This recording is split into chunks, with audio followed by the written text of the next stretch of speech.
Bhavnagar police કામચોર છે એવું જો સામાન્ય નાગરિક ફરિયાદ કરે તો કદાચ કોઈ ન સાંભળે, પણ ભાવનગરના રેન્જ આઈજી ખુદને કડવો અનુભવ થયાનું સૂત્રો જણાવી રહ્યા છે. ભાવનગર પોલીસ કંટ્રોલ રૂમમાં રાત્રિના સમયે રેન્જ આઈજીનો જ ફોન ન પડતા લાલિયાવાડીનો પર્દાફાશ થયો.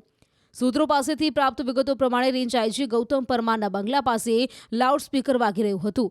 તે સમયે પરમાર સાહેબે જાણ કરવા પોલીસ કંટ્રોલ રૂમમાં ફોન કર્યો, પરંતુ કોઈએ ફોન ઉપાડ્યો જ નહીં. જો કે રેન્જ આઈજી સાહેબને કદાચ એવું લાગ્યું કે કોઈ ટેકનિકલ કારણ હશે. મારી પોલીસ તો જનસેવામાં ખડે પગે જ હોય છે. પોતાની પોલીસ પર અપાર વિશ્વાસ સાથે રેન્જ આઈજી સાહેબ ખુદ ખાનગી કારમાં કંટ્રોલ વિભાગની મુલાકાતે પહોંચ્યા. ત્યાં જઈને જોયું તો મેદાન સાફ હતું. કોઈ પોલીસકર્મી હાજર જ ન મળ્યું. સૂત્રોના જણાવ્યા પ્રમાણે આ જોઈને ગૌતમ પરમાર સમસમી ગયા અને જેમની ડ્યુટી હતી એ અધિકારીઓને 15,000 થી 20,000 રૂપિયા સુધીનો દંડ ફટકાર્યો. કારણ કે સ્વાભાવિક છે કે જો રેન્જ આઈજીના ફોન ન ઉપડતા હોય તો સામાન્ય નાગરિકને કોઈ ક્યાંથી જવાબ આપે. જો કે સરવાળે પેલું લાઉડસ્પીકર બંધ થયું કે વાગતું જ રહ્યું એ મામલે પણ પોલીસે ખુલાસો કરવો જોઈએ.